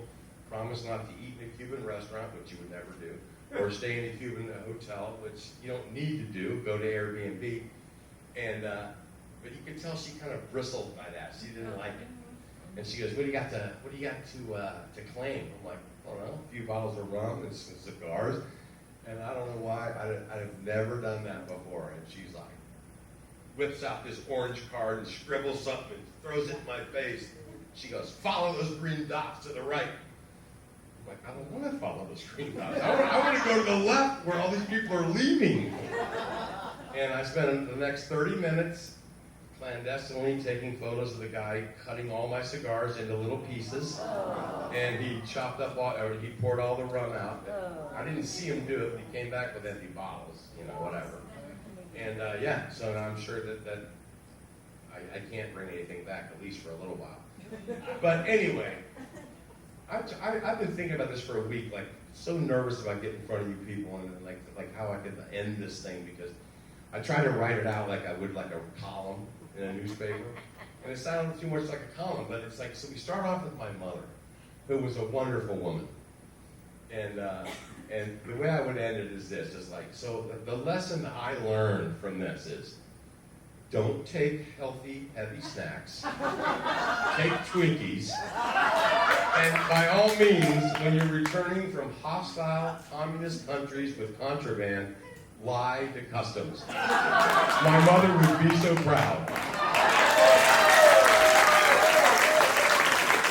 Yeah, that was pretty good, Rob O'Neill. Thank you. That was awesome. That's a story. And tips. Tips for traveling. Tips. You guys got a lot tonight. Let's hear it for Rob O'Neill, Kat Donovan, Erika, Biddle, everybody tonight. And thank you all so much for coming out to support the Story Slam. I am going to turn this over in a second, but the next one will be sometime in March, and the theme is the moment when ... And this is on a card. They told me to read it. Non-sequitur. Erin Stover-Sigmund says she has a story. Erin, they told me to read it, so I don't know what's going on. This isn't signed by anybody. It doesn't mean anything. Anyway, thank you all for having me, and again, for supporting the studios, the botanical gardens. Give it up for yourself. I don't know, recycle. Have a good night. And I'm going to turn this over to the man who brought us all here, the creator of Story Slam, the producer, Tony Yaniz.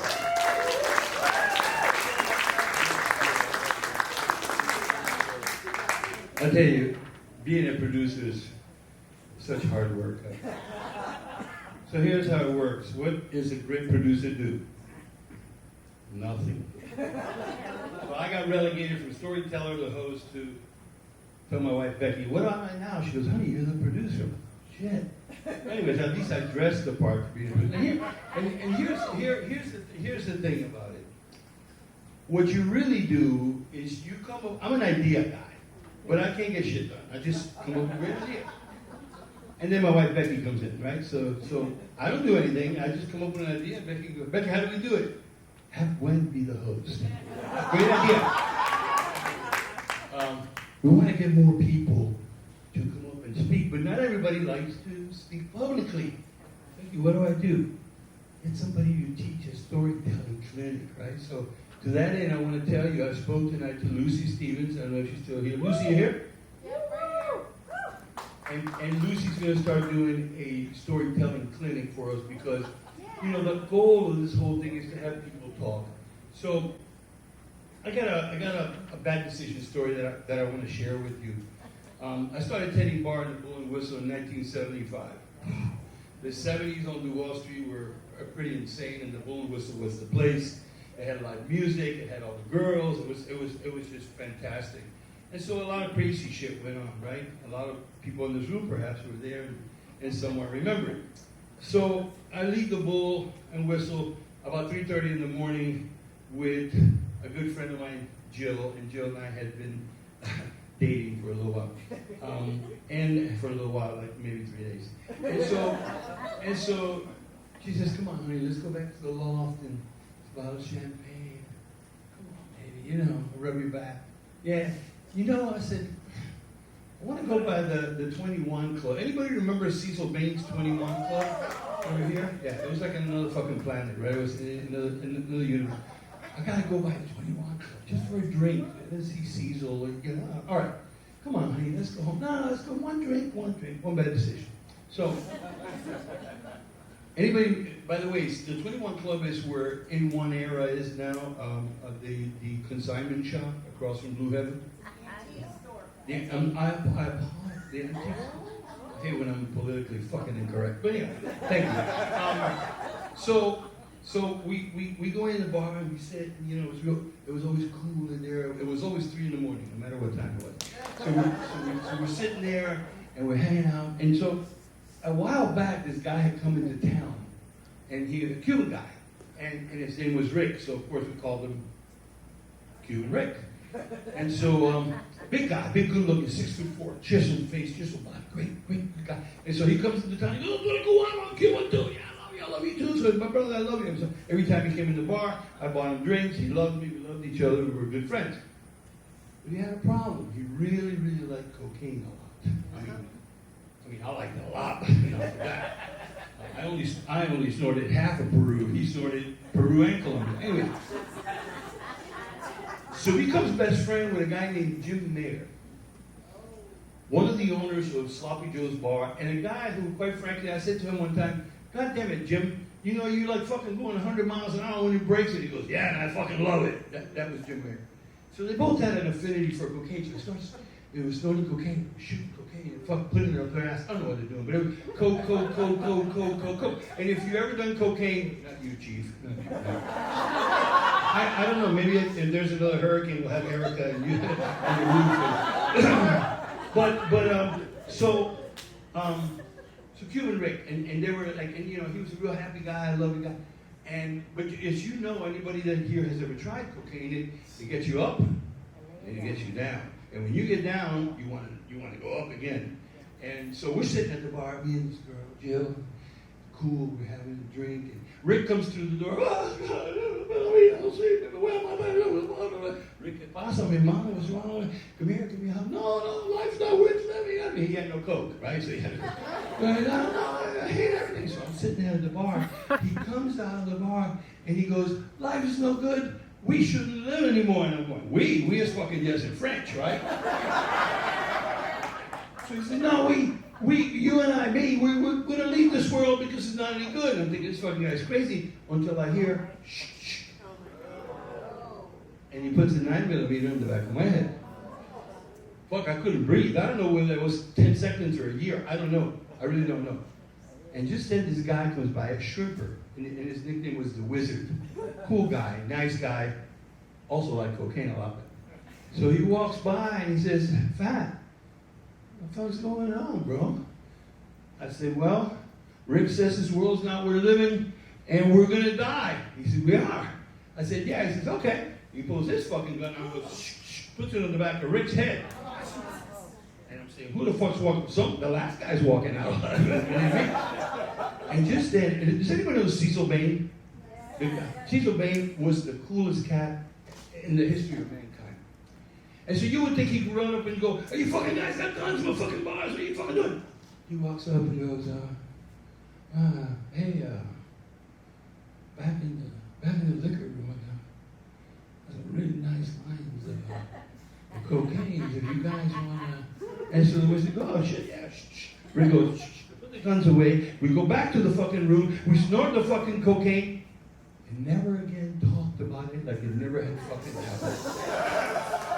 I get back to my seat, Jesus, and fucking Jill is gone. I was not gonna get it.